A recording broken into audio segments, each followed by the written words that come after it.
Hi everyone, it's Christine, your lovable, huggable muse, and I am just going over some of the material I was doing on my Facebook channel. If you ever follow me, I do a live feed on my Muse Chronicles Facebook. I'll put the link below.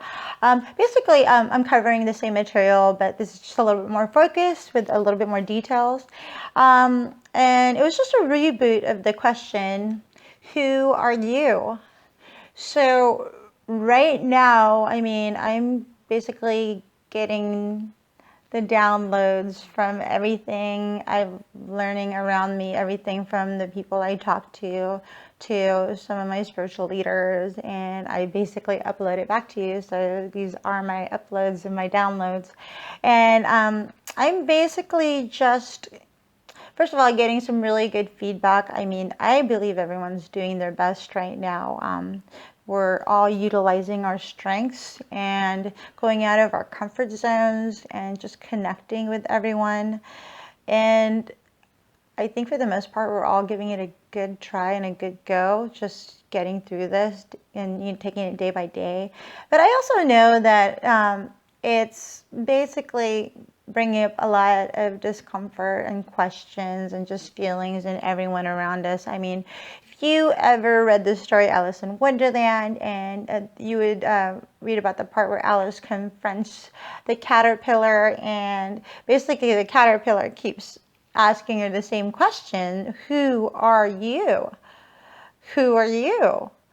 And especially right now in our current situation where we're all giving the ultimate sacrifice of giving up our freedoms for the greater good. We are basically being asked to disconnect from our normal communities and activities, and we're giving up everything from our homes to our way of life for the sake of other people's health.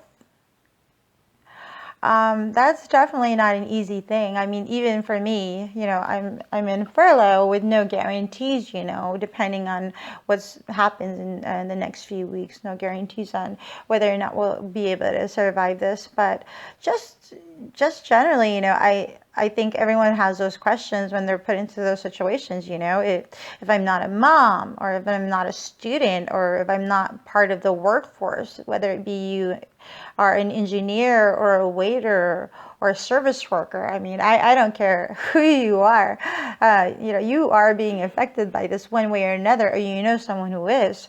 And I think with all of this basically unknown, there's going to be these feelings of anger and sadness and confusion. And, for the most part, I think some of us, whether or not they show it, might feel a little bit out of control. And, just to give you just some insight, we've never had any control to begin with. Since day one, there was never a choice of where we were born, what skin color we had, who our family was, or, whether or not we were rich or poor. So, and I do want to bring up something I am having some concerns about is I do know that, especially in times like this, where there's so much turmoil to begin with, and the resources are lacking, and there are going to be some people, especially the less affluent, who might be experiencing it even worse because, some maybe school or work was their only escape from their current situations, whether it be poverty or any kind of mental or physical abuse. I just want people to consider that for the moment and maybe reach out to those communities as well, whatever you can. If there's any programs set into place, definitely have some concern for them because they have less resources to work with. And I feel like we should really, just make an effort to try to be there for people, especially if we find ourselves having more of a surplus than maybe somebody else. So just as of now, our current situation, as much as I'd like to think about myself and my needs, that has not been my process, apparently. I have not been thinking very much of myself at all. In fact, my focus has been more outwards, and that has actually been a great healing for me. So maybe that's a suggestion for you if you are having these feelings that aren't so positive. Take your focus off yourself for a moment and maybe look around and maybe reach out to people, because right now everyone's really open to it as well. So don't think that you're going to be pushed away for that. But and right now everyone's purpose is up in the air. I mean, our what we normally know for our existence has sort of been taken away, or anything from our jobs to our normal day-to-day. But this is also a time, I think, where we also have the time to maybe discover more of who we are and what our purpose in life is. I mean, I talk about caterpillars and I think about, what they turn into, which is butterflies. And, I really sense that's what's going on right now. I mean, literally, we are being forced into a cocoon, forced into a situation where we have to be isolated from people. I mean, I know most of us do have some family and friends, but just generally, we are being forced to kind of look at ourselves a little bit more inwardly. And I don't know if you've ever watched like the Animal Channel or National Geographic. So I mean, I personally love those shows, so yeah, I do spend some time watching it. So when you see the caterpillar going through its experience, it does not look like a very fun experience at all for the poor thing. I mean, it's in there and it's metamorphosizing into something brand new, but it also looks like it's going through some bit of a struggle. You see it kind of, kicking and, just restricted and just having no freedom. And you just kind of see it just, just wanting to burst and break free.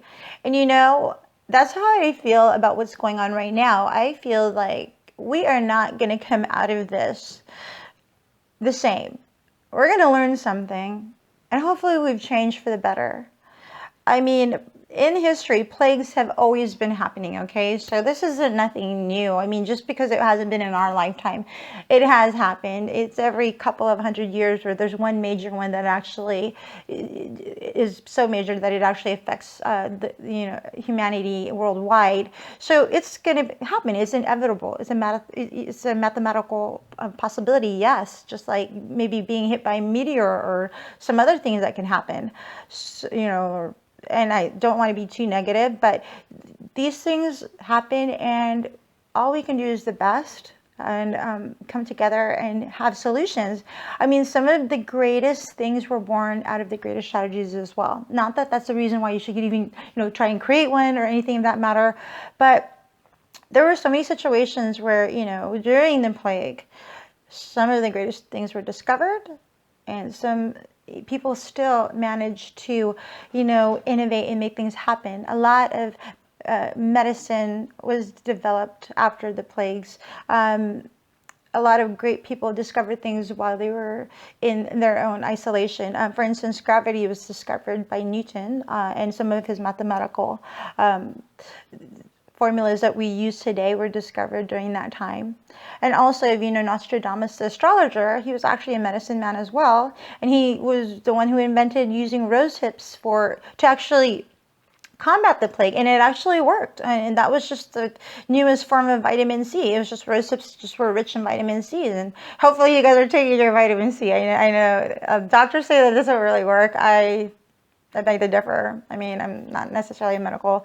I do a lot of natural herbal remedies, but yeah, I do believe that vitamin C does help combat just things like flu and sickness, and that it boosts your immunity. So I won't necessarily go away from that. So in all of these things, we definitely find in history some good that came out of it. And I will post a few links of just some of the innovations that were created and just some of the people I talked about. If you're interested in history, I will post some links about that.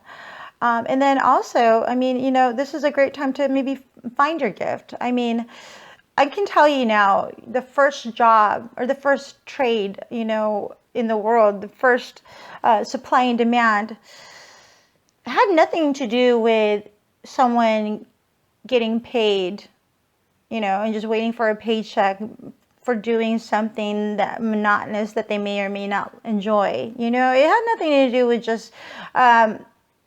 just what we do now as a social norm, was we go to college and then, you know, we just get the job that everyone says we should get just because, you know, that's what everyone else is doing and this is the best job for you. It had nothing to do with that. It had nothing to do with the kind of wants and needs we have that are a little bit more superficial, I would like to say. It had so much more to do with, you know, answering this question: what do I have that you need? So let that sink in a little bit. What do I have that you need? If you can answer that question, that basically, that, you know, me being a business major, that basically gives you, you know, supply and demand 101. If you're really curious about, oh God, what am I going to do right now?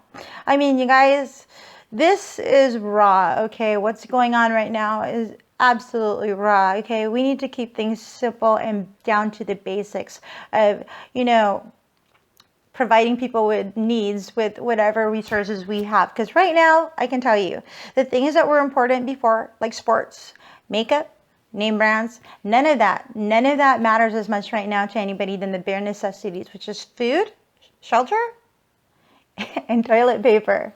Although I can beg to differ on that when I think there's a lot better resources than just, you know, using paper products.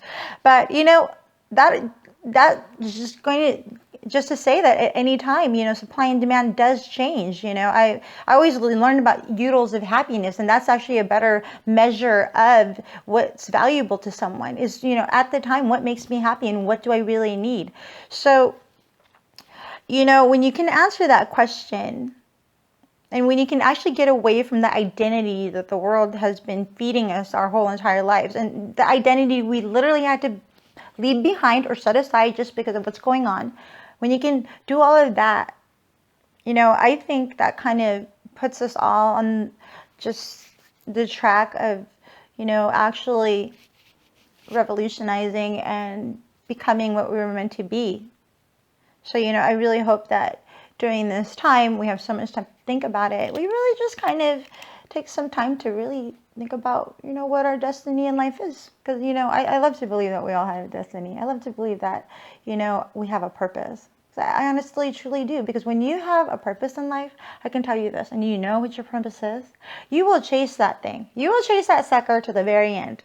I mean, I know throughout life we go through that when it came to college, to school, but more so now when there's the challenges beneath you, you know, and I say it's beneath you because we can get on top of this. When there are challenges left and right, more so are you going to chase those things that are your destiny and your purpose in life. So I hope you got something out of this. If you enjoyed my little rants, please, you know, like and subscribe to me. I also do a lot of my videos on a live feed on my Facebook and Muse Chronicles, and I do this all for you. I'm not really getting paid to do this. I have another company I actually do my art and help with. So, you know, please, if this is helpful to you at all, please follow me and subscribe. And I definitely will keep making videos for you. If you have any questions or anything you want me to kind of go over, I will do research for you. Please send me a private message in either my Facebook or my YouTube. Until then, you guys have a magnificent, amazing day, even wherever you are. And definitely keep safe and healthy. Thank you and have a good one. Bye-bye.